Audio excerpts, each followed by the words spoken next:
Meditations of each and every one of our hearts be acceptable in thy sight. Yes. Lord, our rock and our Redeemer.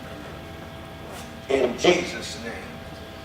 And all the people said, Amen. Amen. Blessing and honor, glory and power be unto the one that sits upon the throne and unto the Lamb. This celebration alive, along with the national leadership of Dr. Ronald Myers and what he has done for so long, for so many with so little. I just want to stay before you a couple moments for this evening. If you're here, you know what Juneteenth is. Amen.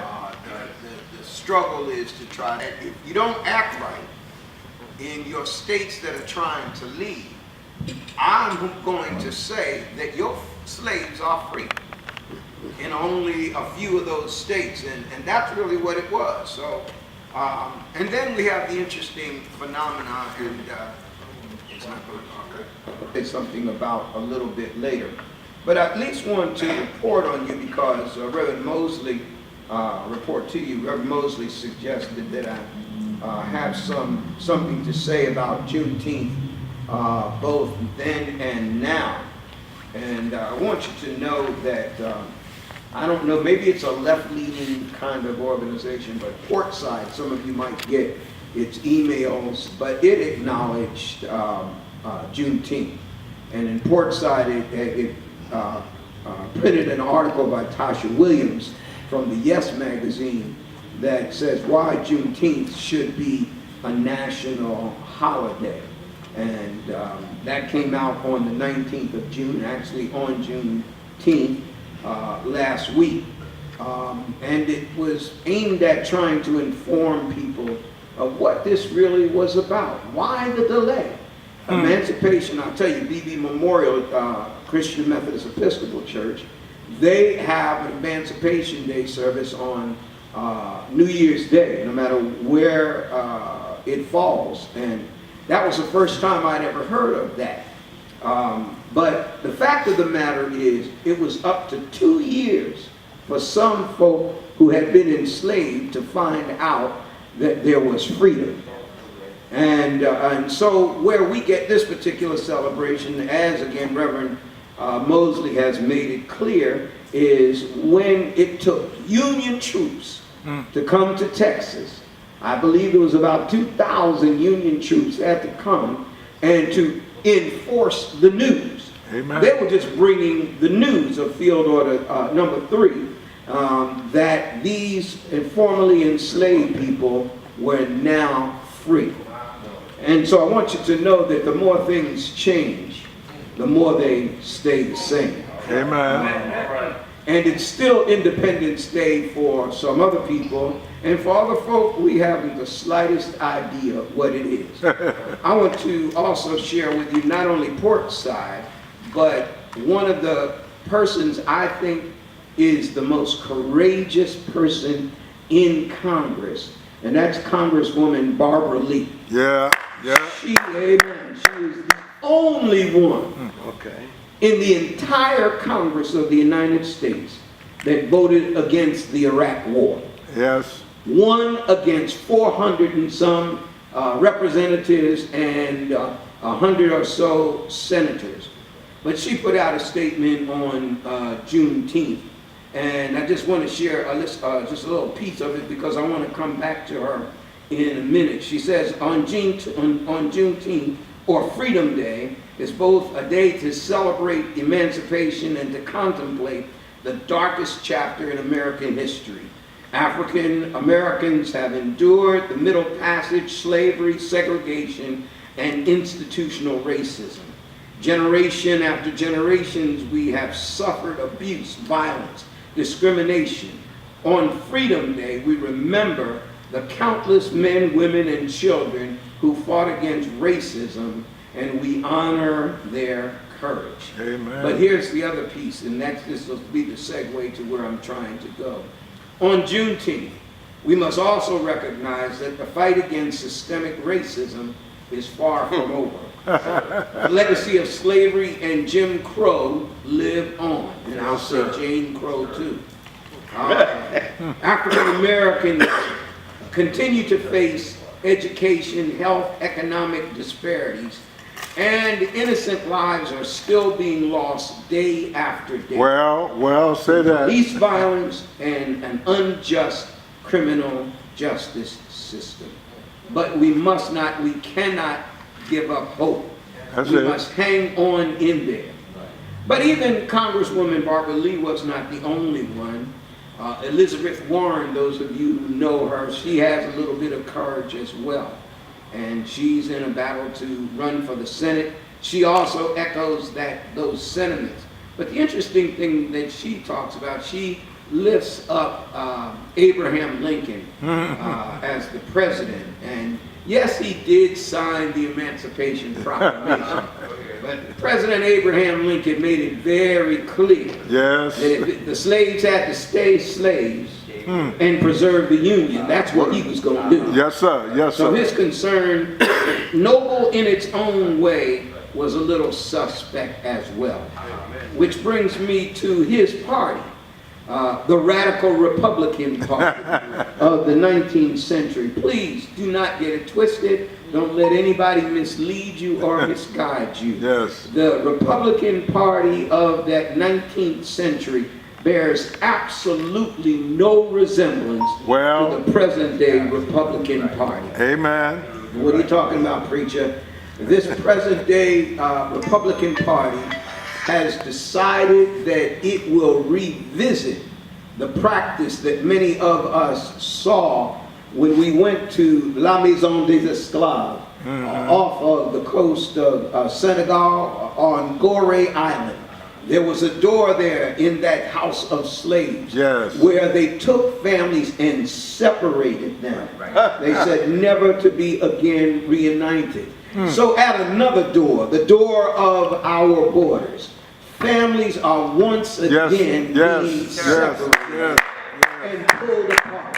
18-month-old children, 15-month-old babes in arms, crying for their mothers, 7-year-old girl. Now somebody might say it's Photoshop, but I saw a picture of this little 7-year-old girl crying and looking up, and President number 45, yes, sir. 45, looking down on this little girl. There are over 2,000 children who have been detained in camps by this administration that does not know even what its own office is supposed to do. Yes, Lord. It says, I can't do anything by executive power. And then in the matter of a few days, he said, I'm happy to sign an executive order. Come on, somebody. We don't know what's going on there. Sooner or later, somebody's going to have to do something. Yes, sir. Let me just say, it sure ain't right. Let me just lift up one individual, and I don't have anything to do with him, don't know him, have never seen him, but I do know of his work. Please keep in prayer and keep your eye on a brother by the name of Ben Jealous. All right. Who is running for governor of the state of Maryland. Yes, sir. It will be the first time a black man has been elected the governor of that state. I want to submit and suggest to you, all your people that you know in Baltimore or in Maryland or Towson or anywhere around. Tell them to get with the program, because actually Baltimore is just as important as Washington, D.C. Yes, sir. culturally. Yes, sir. So it will have a domino effect if this young brother who headed up the NAACP, but they had to get rid of him because the National Association for the Advancement of Colored People was still colored. And it realized that it could not stay with the program. Well, this young man was a go-getter, and he was about progressive movement. yes. So he was moving entirely too fast for them. I know I'm a preacher, and I know we'll say as I close that, and we got to close about 4 or 5 times. But I want to kind of bring this together with just a couple other reflections and pieces of information. I don't have a hoop, not that it won't be here today. But what I want you to do is understand that we have the Emancipation Proclamation that was actually voted by Congress in December before it was signed into law to go in effect in January. Well, but that did not free the enslaved Africans, our forebears, who were determined by the United States Constitution, Article 1, Section 2, to be 3/5 of a person. It took the 13th Amendment to the U.S. Constitution. Let me just read that, and let me see if you can catch the fly in the ointment of the 13th Amendment. Read it, Ray. Section 1 says, neither slavery nor involuntary servitude, except as a punishment for crime, whereof the party shall have been duly convicted, shall exist within the United States or any place subject to their jurisdiction. And then Section 2 goes on to say, Congress shall have the power to enforce this article by appropriate legislation. Did you catch where the fly is?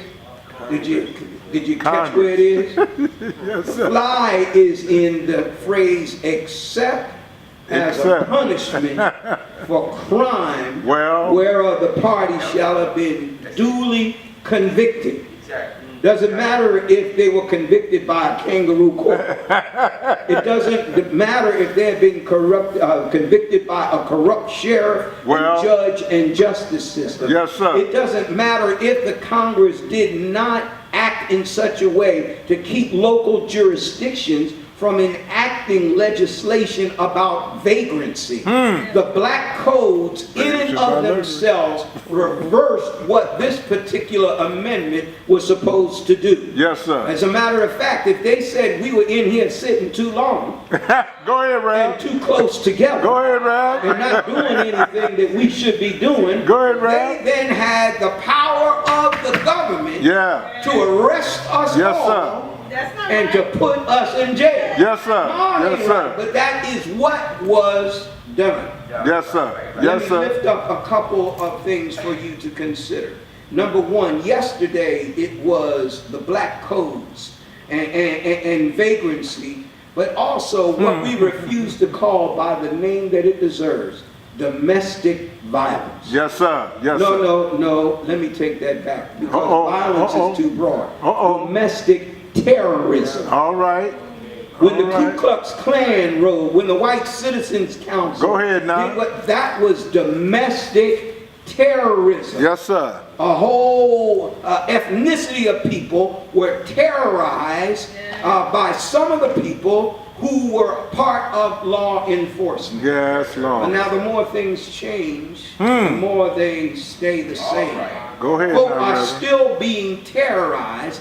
They just don't have to wear the hood. They wear is a body cam that takes a picture of them stepping outside of their duly authorized function, shooting you dead while black, and being exonerated without any threat, protecting and serve, of any kind of retribution. The more things change, the more they say the same. Yes, sir. It's selective enforcement. And this notion of reasonable force that most of these officers have been exonerated from. Well, Few folk tell you that reasonable force as legislation was enacted just after the end of Reconstruction. uh-huh. So there was the Civil War, 1865. The enslaved people were let go free. And then African Americans began to go to Congress and under Reconstruction did what the name suggests and reconstructed a government. Many went to Congress. This state had a black governor for a half second. Yes, sir. Yes, Inchback. sir. Yes, sir. And then there was a compromise in 1877, the Tilden Hayes Compromise, which removed the federal troops from the South and allowed the former supremacists to take what was not theirs in the first place. So it's not Reconstruction that's the problem, it's post-Reconstruction. Yes, sir. So in post-Reconstruction, the law was passed, again, look at what the second section said. The law was passed that a police officer, and don't get it twisted, now I grew up with Officer Freeman. I know it sounds kind of crazy. Yeah. I grew up outside of West Philadelphia. Yes, sir. I grew up not scared of the police. All right. I was not afraid of the officers of the law, and they didn't even look like me. Yes, sir. I didn't know what popo or whatever that word is that begins with S-W-I-N-E. I didn't understand that. As a matter of fact, if I was out late, those folk put me in their car, took me straight to my front door. Yes, sir. Good night, have a good day. Yes, sir. But it wasn't until I heard this, whoop, whoop, that's the sound of the police, whoop, Yeah. whoop, that's the Yeah. sound of the beast. Something, I know you didn't even know that's what that word was. Yes, sir. That's when things changed, and it changed by legislation. That if they could say reasonable suspicion that either their life was in danger or reasonable doubt that something was going on that shouldn't have been going on, they then could use due force. Now, since preachers and politicians lie, don't believe what I'm saying. Take your phone out and Google it. You will find that that is the case, and that is the problem. And the second part of the problem with the police is that the police force was that which extended all the way back to the paddy rollers. Go ahead now.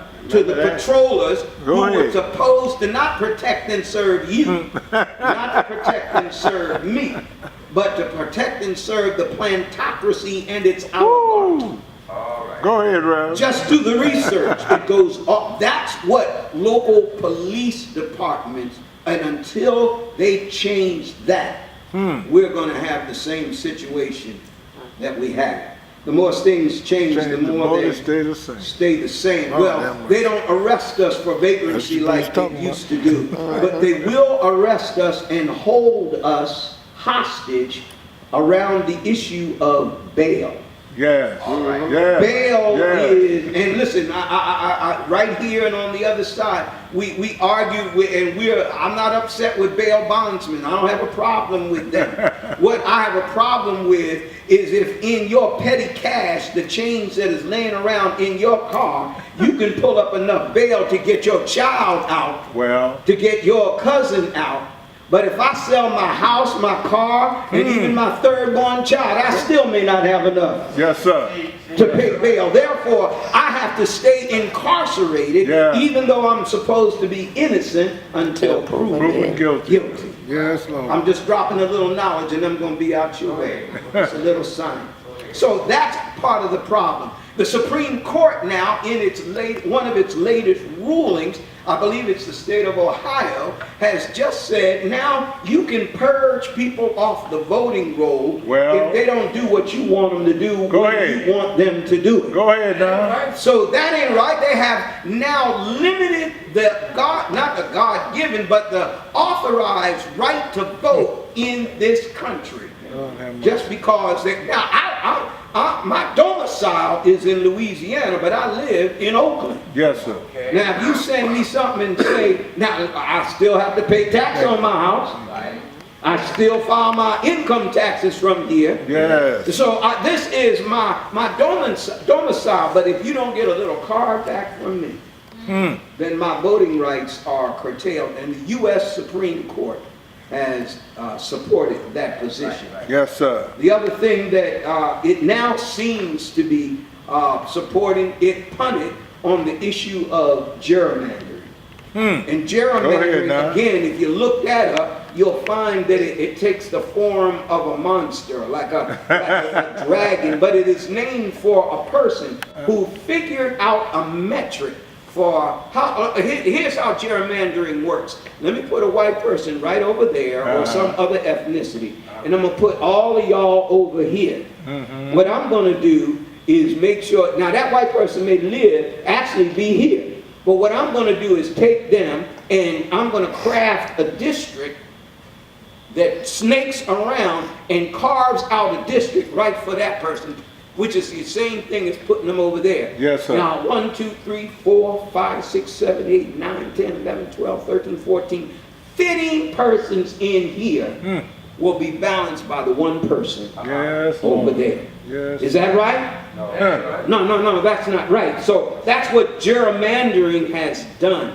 They have now figured out a metric, a legal way of disenfranchising one person, one vote. Now, how do you win a popular election? By the number of votes, and then lose that election in the Electoral College. Yes, Lord. I'm not going any further. Y'all know what I'm talking about. We understand, right? Let me lift up a couple of resources, and then I'm going to be out of your way. There's a book and a video. Both of them are available on PBS. It's called Slavery by Another Name. You need to get that book, you need to look at that video, and you need to watch that with your family, your friends, your children. What it is actually talking about is the re-enslavement of African Americans after this 13th Amendment.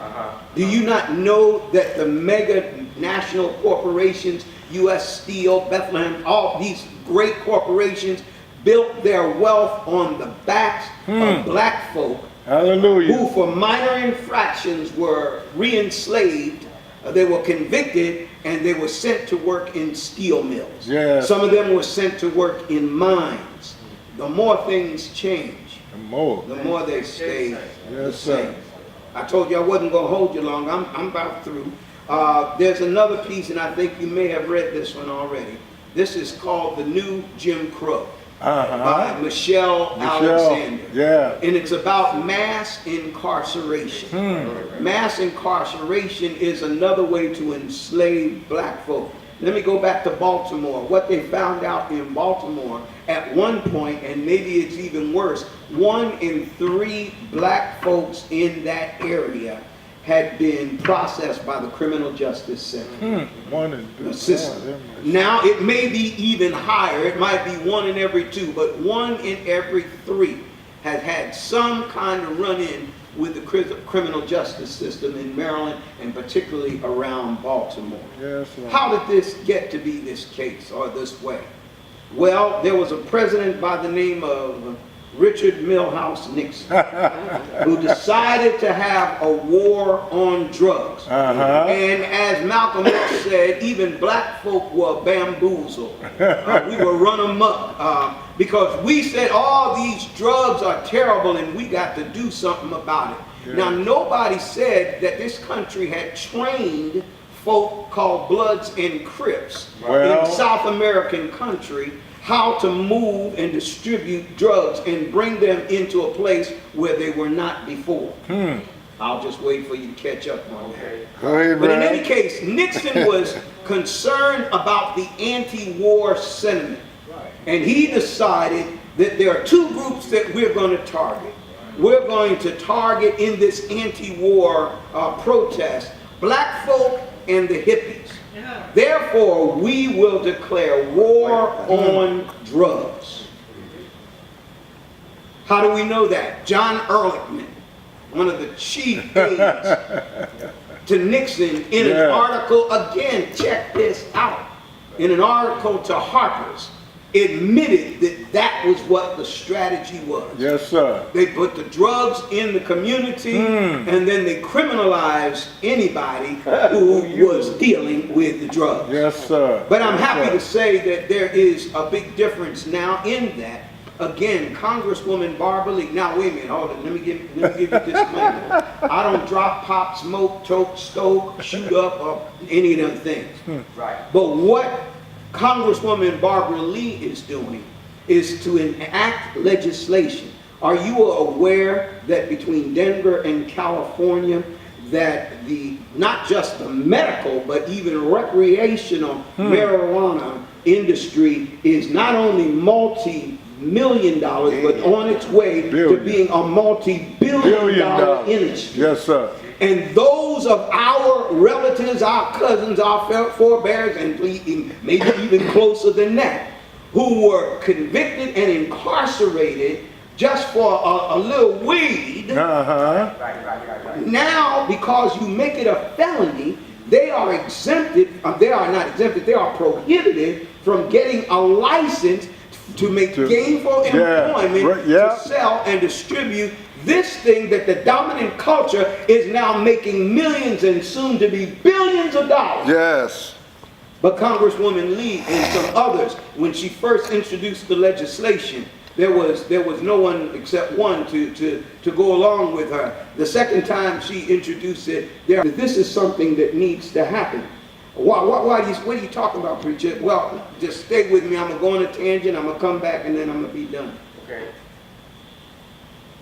If black folk who have been incarcerated and convicted and called immoral because of smoking a little weed, now I dare say, now don't you raise your hand, but I bet you there's somebody in here today who knows somebody who either has glaucoma or has some other kind of ailment. Yes. That just a little stick. Yes. Y'all don't hear me? Just a little stick. Yeah. Just relieves their suffering. Yes. Where then does this demonization go back to, and how is Nixon able to do it? It goes back to a person by the name of Randolph Hearst. All right. I'm trying to drop. All right, go ahead now. Randolph, who was he known for? Sound like Patty's daddy. Huh? Sound like Patty's daddy. Yeah. What was he known for?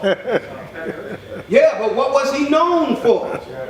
Journalism. And journalism was fueled and pushed by what? What was it? Paper. Newspaper. Well, here's what you did not know. Hemp, the plant that's the bottom of the marijuana leaves. Go ahead now. Hemp had been determined to be a more cost-effective source for the production of paper than Randolph Hearst's access to the trees and the wood.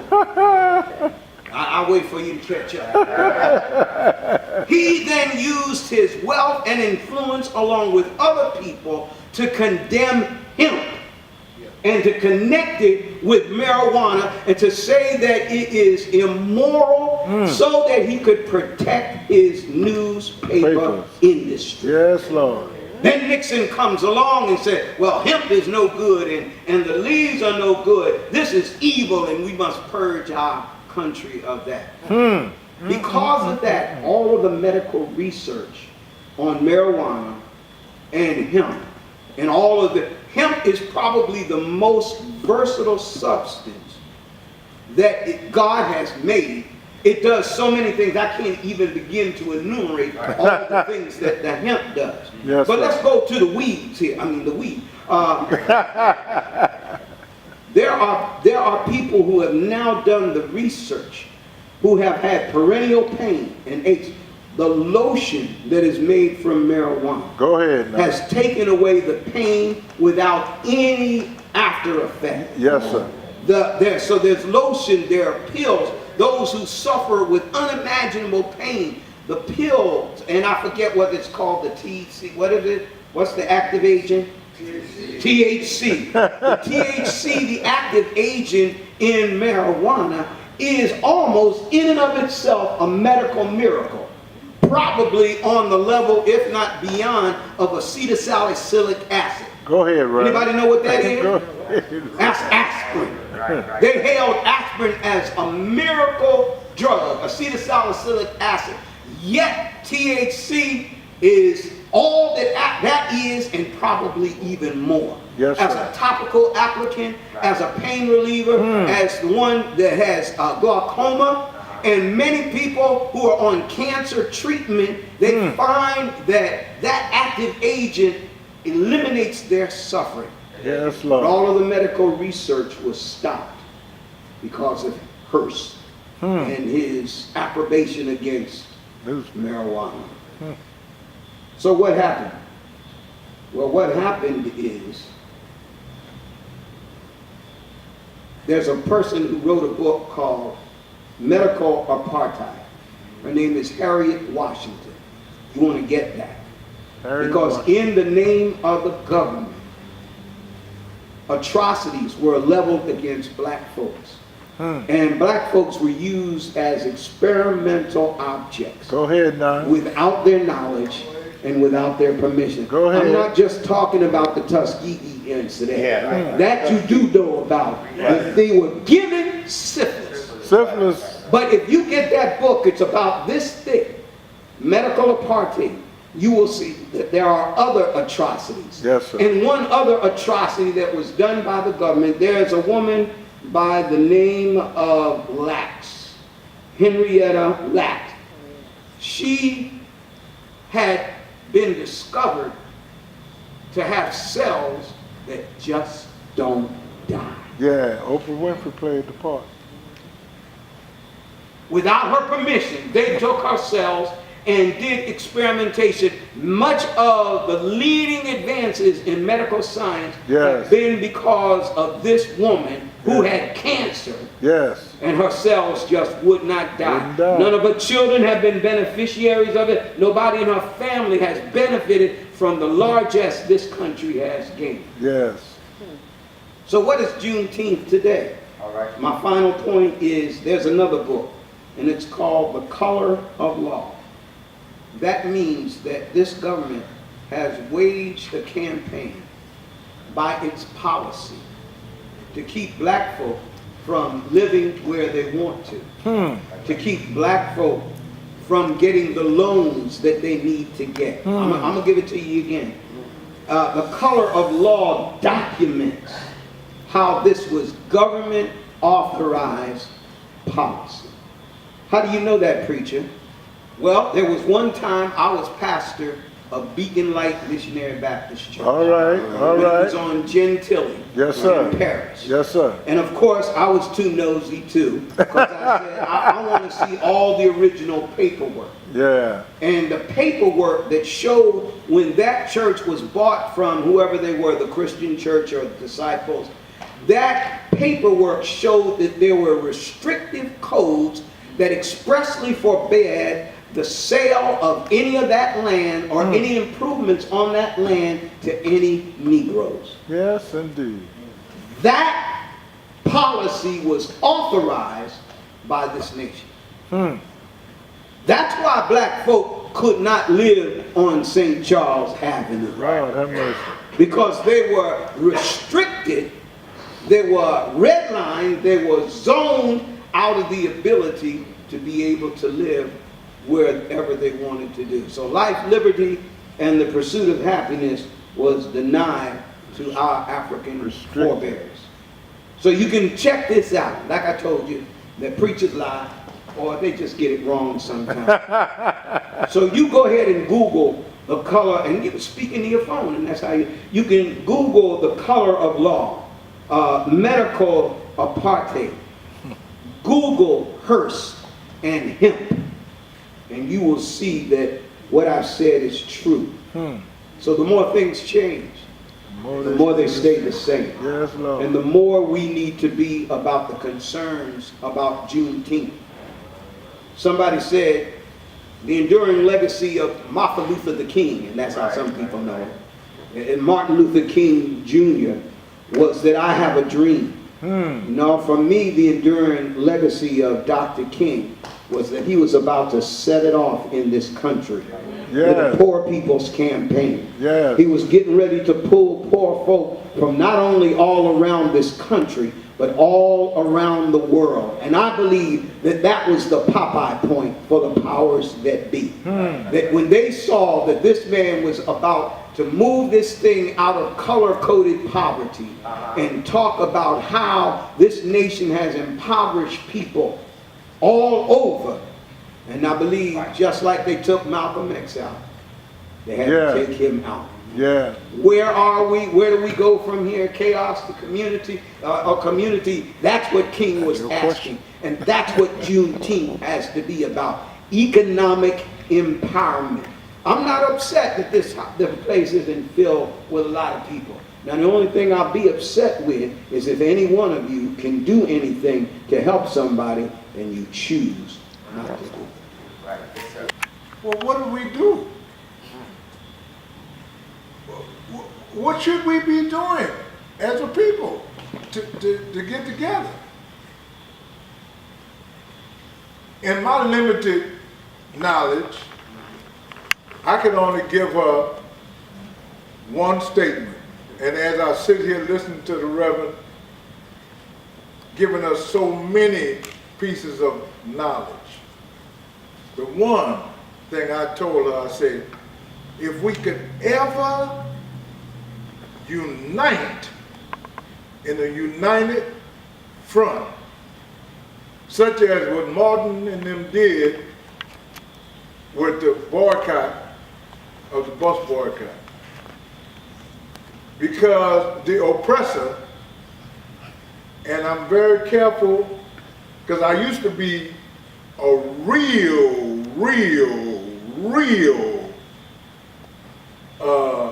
hater of the opposite folk that didn't look like me. Right. Right. Until God touched me. Praise God. Amen. Yeah. And so I told her, I said, the thing is this. Unless we can reunite and form a unity movement, just like come Monday morning, if all of the people of color, well, let's narrow it down more, all the black people in New Orleans say, we ain't going to work unless we can get A, B, C, or D. That's what they did during the bus boycott. They said, no matter what, we ain't gonna ride the bus. We gonna walk if we have to. And they did. And you know what that was about? That man got hit in that dolly pocket. Yes, sir. Yes, sir. He don't care if you kill his mama Right. or anybody else related to him. But when you hit him in what he called his God, which is $1, then he's ready to come to the bargaining table and sit down and talk some sense. The other thing is, and everything Reverend Webster has shared with us here today is right on. And we all need to check it out. There's a whole lot of stuff that we need to have in black homes. I told somebody the other day, every black home should have a set of sex and race in their home. J. Rogers. And from Superman to man, and sharing it with their loved ones and families and neighbors.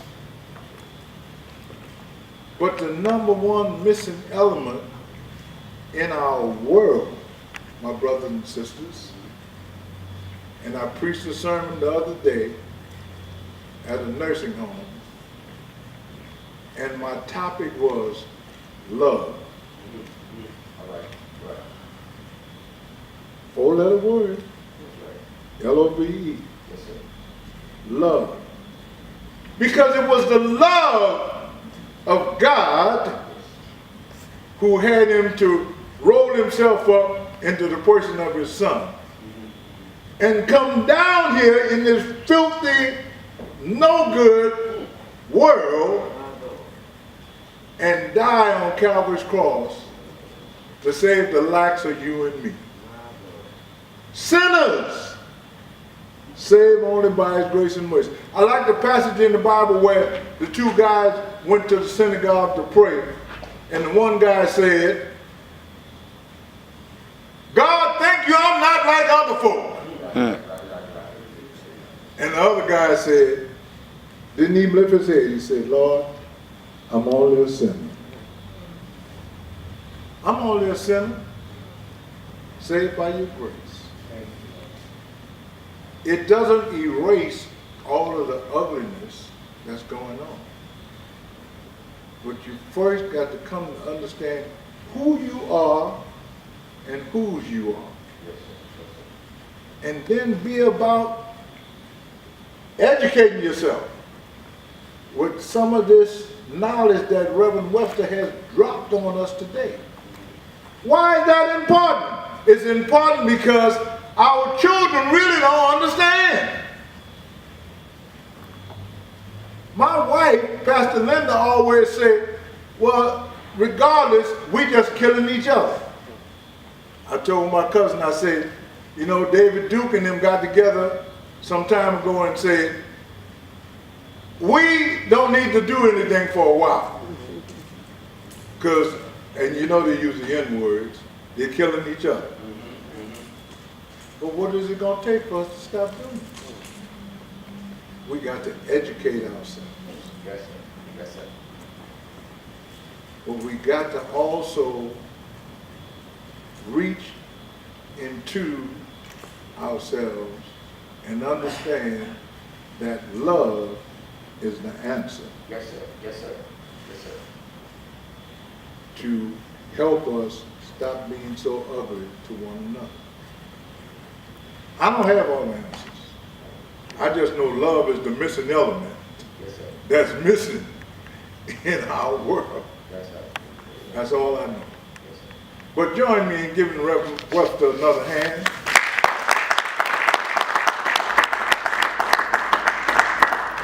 Amen.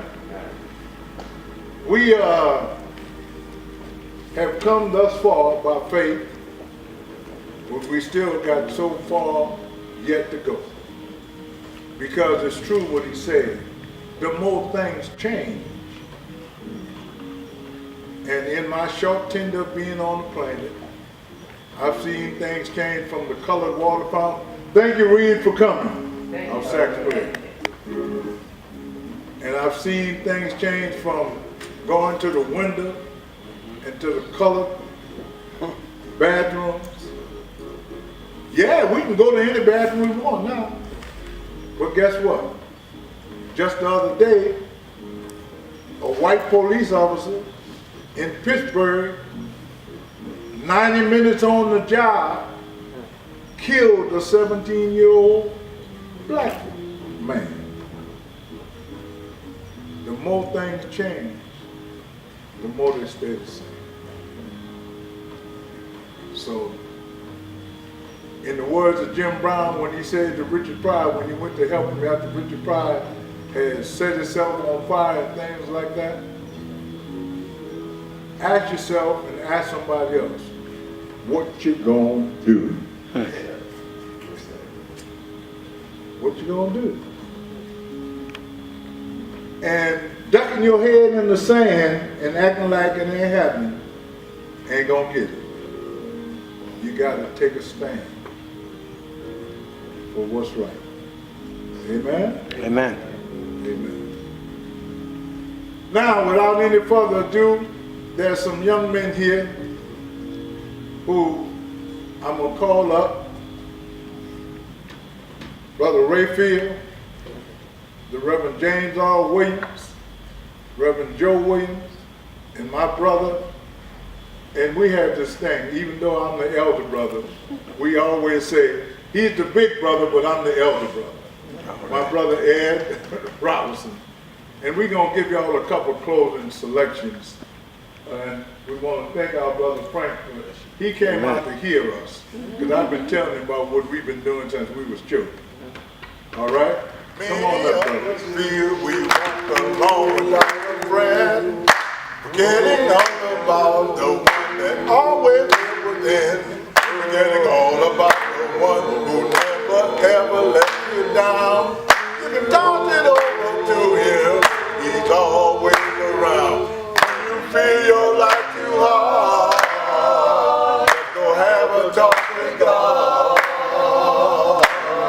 Well, let the people tell you their problems of today, forgetting all about the one that always has the way, forgetting all about the one who never ever let you down. You can toss it over to him, he's always around. When you feel your life too hard, go have a talk with God. When the road's too much to bear, when the road's too much to bear, go talk to God and care. Well, now,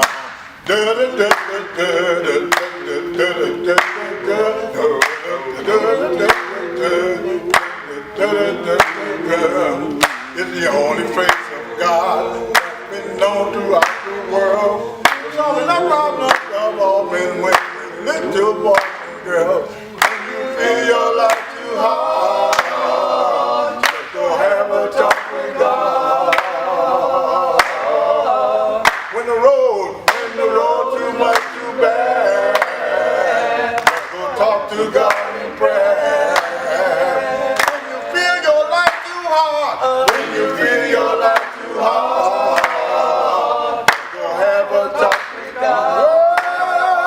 When the road too much too bad, when the road too much too bad, go talk with God in prayer.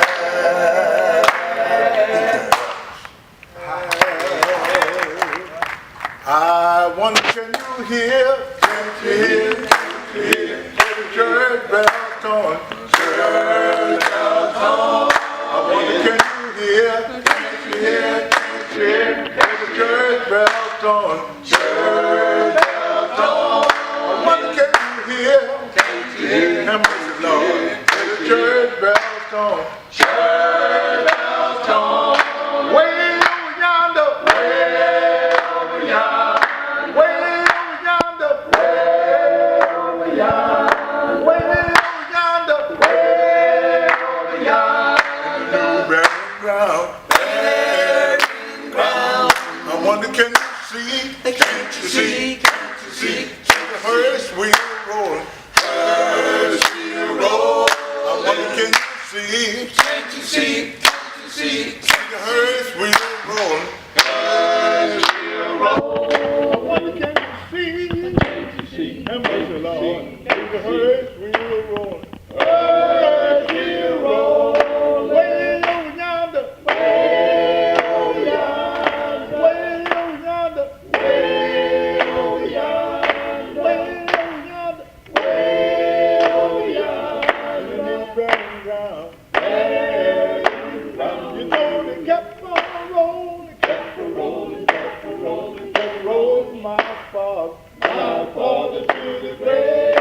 They kept on rolling, kept on rolling, they kept rolling my father to the grave. They kept on rolling, oh yes they did. They kept rolling my father to the grave. Way over yonder, way over yonder, way over yonder, way over yonder, way over yonder, way over yonder. Where I found my father, way over yonder, and I found my father, way over yonder, and you know my sister, way over yonder, and you know my brother, way over yonder, way over yonder, way over yonder, way over yonder, way over yonder, way over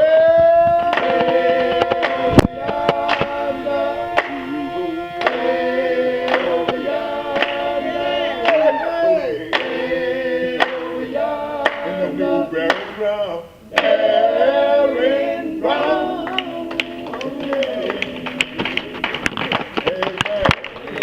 Joe Williams, Redfield, Reverend James Williams, my brother, Ed Robinson.